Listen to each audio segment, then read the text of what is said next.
Hey there, it's Kristen Melinda. You'll have to excuse me. This is totally impromptu. I'm not wearing any makeup or anything like that. I'm just waiting to pick up my kiddo in about 15 minutes. And I just had to share this book I'm reading because it's really, really cool and I'm really, really enjoying it. It's very interesting. So I'm going to do a little impromptu page 47 for you. So that's where I take a book and I read a bit of page 47 for you. And tell you what I think about it. Today's page 47 is Confessions of a Sociopath, a Life Spent Hiding in Plain Sight by M.E. Thomas. I believe M.E. Thomas is a pseudonym. Have I read past page 47? No. So I'm reading ahead a little bit just to do the 47. Furthermore, there is the question of effectiveness of punishment. Cleckley asserted that treating sociopaths as ordinary criminals and simply imprisoning them when they had committed a wrong did not work, since punishment does little to deter them. Of course, the deterring effect of imprisonment on anyone is questionable. I doubt that empathetic people who commit crimes of passion are deterred by the thought of imprisonment, and I wonder how much it works on lifelong drug dealers born into gangs and poverty, who thus have few alternatives.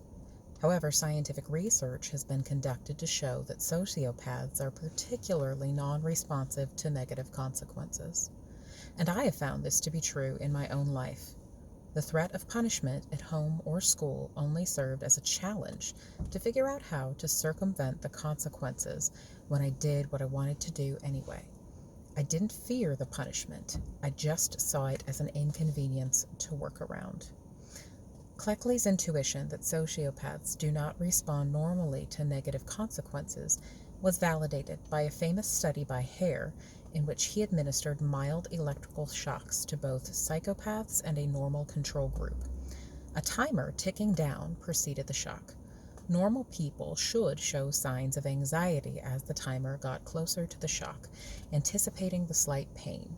Psychopaths were remarkably unfazed by the shock and did not express a comparable increase in anxiety as the timer ticked down. So this book is a little different because it's actually a memoir of someone who was diagnosed as a sociopath. Well, that's not actually a real diagnosis in the Diagnostic and Statistical Manual of Mental Disorders. I'm not that far in the book yet to see what this person's actual technical diagnosis is, but they identify as a sociopath, and their friends have identified this person as a sociopath. So it's a memoir. And what's unique about this person is that she is not a criminal, she is not violent.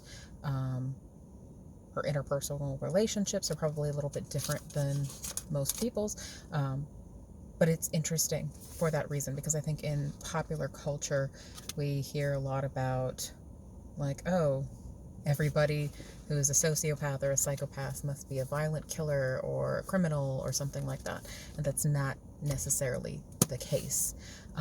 Another thing I'm finding interesting, and I'm not done with the book yet, is this person lives by, they're very religious. Like, she teaches Sunday school even, but at the same time, she defaults to whatever is the most efficient. So she's not bothered, by example, by killing a possum that gets stuck in her pool, because that's more efficient than trying to save it. It's easier. Like, that's what she defaults to. Doesn't necessarily default to the altruistic. So it's interesting for that reason. This page, I've heard of these people she references, Cleckley and Hare. They were both researchers into psychopathy.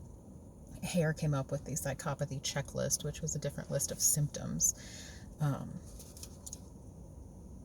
This page, for example, I really think this is interesting because it talks about the effects of incarceration and imprisonment and on whether it deters a person. And it makes sense to me that it wouldn't necessarily deter a person, because,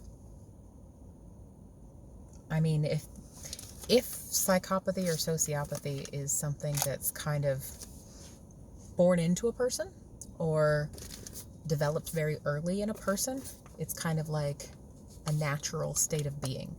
So you don't stop being who you are just by being punished. You might learn how to suppress it or make it less obvious, but you don't stop being who you are, if that makes any sense.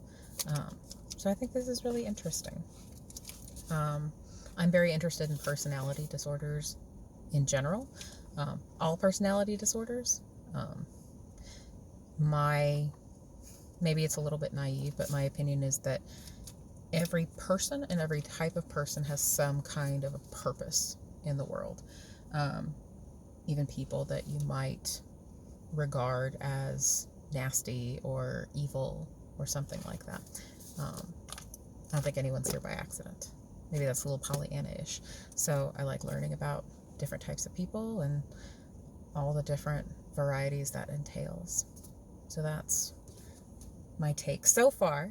I'm still reading it on Confessions of a Sociopath by M.E. Thomas. Have a great day.